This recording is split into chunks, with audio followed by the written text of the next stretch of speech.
Hi, welcome to day 5 of MCAS BioFit Challenge. So today we have an image, and sometimes the MCAS will have images on it. This is of a euglena, and as we can see, it has a flagellum.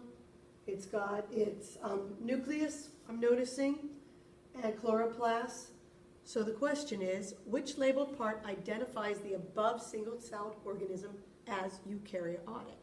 So remember, pro, no nucleus, you do have a nucleus, and here's another image. So all prokaryotic cells are bacteria, or bacteria are prokaryotic cells. Everyone else is going to be eukaryotic. These ones have membrane-bound organelles. These ones have a nucleus. This still has DNA, but it's not wrapped up in a nucleus. This still has ribosomes.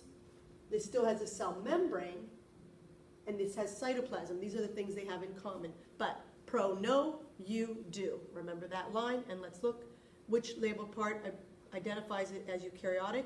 It would be the nucleus. Gotcha. Next one. Iodine is moved against its concentration gradient. Blow that up a little bit. Into the cells of the thyroid gland. Iodine is used by the thyroid cells to produce a hormone. Which of the following processes moves iodine into the thyroid cells? So I'm going to clue in on this. Moved against its concentration gradient.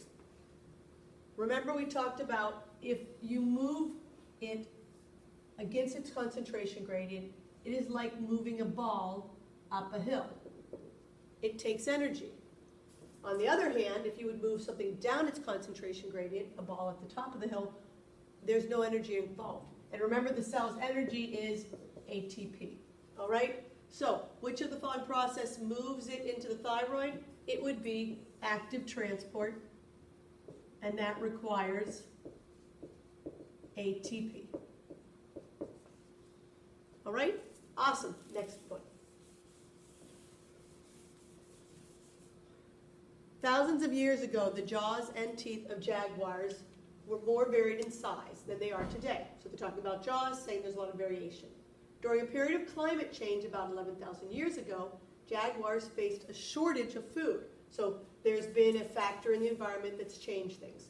There were fewer mammals to eat, so the jaguars had to eat shelled reptiles. The jaguars with the largest jaws and teeth could most easily eat the shelled reptiles. So that's just become an evolutionary advantage. Which of the following statements best explains why large jaws and teeth are common characteristics, sorry about that, in jaguars today? Looking at the question that they're asking me now, they're setting up for an evolution question, I can tell. Jaguars with the smallest jaws and teeth died out completely. Well, anything dying out completely is saying there's no variation, so I'm going to put a question mark there. Jaguars with the smallest jaws and teeth were not ever able to mate. Jaguars with the largest jaws and teeth survived and reproduced more successfully than other jaguars. I'm going to put a little star there because I'm thinking that's it. Jaguars with the largest jaws and teeth strengthened them using them more frequently than the other jaguars. Well, this sounds a lot like Lamarck, who we know didn't get it right. So it's jaguars with the largest teeth are going to be able to survive and reproduce. Quick picture to show you that. So again, nature is selecting. In this picture, it's a cold environment and it's selecting for woolly coat. So again, overproduction, more born than can survive. Variation, I will have variation in organisms. In the jaguars, it was the teeth. Here, it's the fur coat. Selection, nature selecting. It's a cold environment here. There, it was a hard turtle thing. And then, last but not least, adaptation. In future generations, I will see this descent with a modification in the trait. All right, OFSPA. Gotcha.